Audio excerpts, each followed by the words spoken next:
انا جاي النهارده اكلمك عن الكبار لما بيلعبوا ازاي. مصر افسدت اي اهميه او نتائج او منافع لسد النهضه بدخولها وبناء سد تنزانيا. تعال نشوف ايه الحكايه ونفهم واحده واحده مع بعض عشان اللي خايف ما يخافش. خطتنا اتعملت وبنحقق اهدافنا من غير ما نضرب طلقه واحده على سد النهضه. بص يا سيدي، فيه دوله اسمها تنزانيا. مصر عملت سد جوه الدوله دي اسمه سد تنزانيا، ده بالنسبه لنا احنا. بص، مصر انتهت من اعمال البناء والانشاء الخرساني لسد ستيجلر جورج او جوليوس تيريري او نهر روفيجي. انا مش عارف هم محتارين في الاسم ليه كده، يعني ما علينا. ايه حوار السد ده؟ بص يا سيدي، طبعا انت عارف التهمه الموجهه لمصر في مجلس الامن من سنه 2018 انها بتعوق حركه التنميه في افريقيا، وده كان بسبب سد النهضه او سد ابي احمد. في مارس 2019 قررت مصر مساعده دوله تنزانيا في اطار التعاون والكلام الجميل ده. طيب مصر هتدعم تنزانيا ازاي؟ ايه الحوار؟ هنا كانت الصدمه لاثيوبيا وكل من وراها والعالم كله. مصر هتبني اكبر سد في افريقيا واكبر من السد العالي نفسه. طبعا تنزانيا اللي بتعاني سنويا من تدمير شامل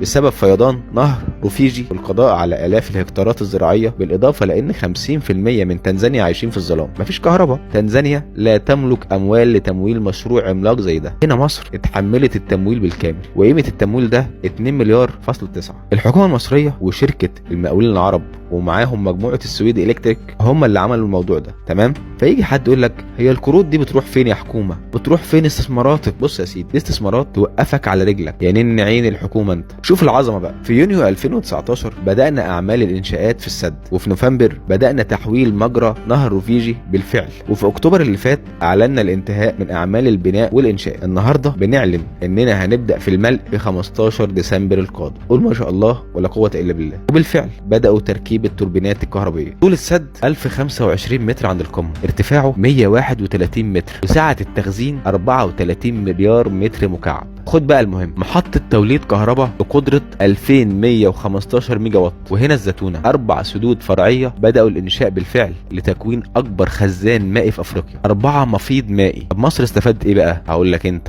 انت متسرع يا عزيزي. والله هقول لك، اللي بيدير السد هو مصر. يعني تنزانيا كل اللي هتستفيد منه انها تاخد كهرباء تنورها كلها وتحمي ارضها من الفيضان، انما كل استثمارات السد ده هي استثمارات مصريه بنسبه 100%. وعشان بقى الزتونه اللي قلت لك عليها فوق دي، تنزانيا دوله عجيبه، حدودها مع 8 دول بحالها. 8 دول دول هياخدوا كهرباء من سد تنزانيا بعقود مصريه، لان السد والاربع سدود الفرعيه هيوفروا اكتر من 6000 ميجا وات فائض تقدر تبيعه. طيب تنزانيا هتعمل ايه؟ هتاخد كمان 18% فقط من عوائد البيع، يعني اعتبرها اتاوي طاقه، ومصر هتاخد الباقي. شوف بقى الخازوق المتجهز للاخ ابراهيم الحبشي ابي احمد، ان بالفعل في ديسمبر هنبدا البيع والعقود بالفعل. يعني دول الجوار اللي كانت اثيوبيا معوله عليها انها تبيع لها كهرباء بخ خلاص شكرا. فالمنافع اللي كانت هتعود من السد راحت في الشلاولح، لان مصر بتقدم اسعار تفاضليه، وبالفعل الكهرباء موجوده، مش لسه المكنه هتطلع قماش. بالاضافه لالاف الهكتارات اللي مصر هتزرعها حوالين السد. وارض تنزانيا خصبه جدا، اكتر من التربه المصريه اضعاف. بص هقول لك حاجه، مصر هتستغل الساحل التنزاني على المحيط الهندي، والشركه القابضه للمواني هتعمل ميناء عملاق للتصدير. يبقى انت هنا افشلت سد النهضه بالفعل، وبقى عندك مفيض وخزان مائي عملاق، وكل يوم بتزود قوتك في انك مركز نقل الطاقه للعالم. ده غير الرقعه الزراعيه التنزانيه اللي هتبقى ملكك. ولو هنتكلم سياسيا بقى، فانت كده معاك 9 دول افريقيه بتوعك في جيبك، اللي انت متحكم في كهربتهم، وهيجيبوا لك رئاسه الاتحاد الافريقي وانت قاعد زي الباشا. دي مصر لما بتخطط، وده كلام الكبار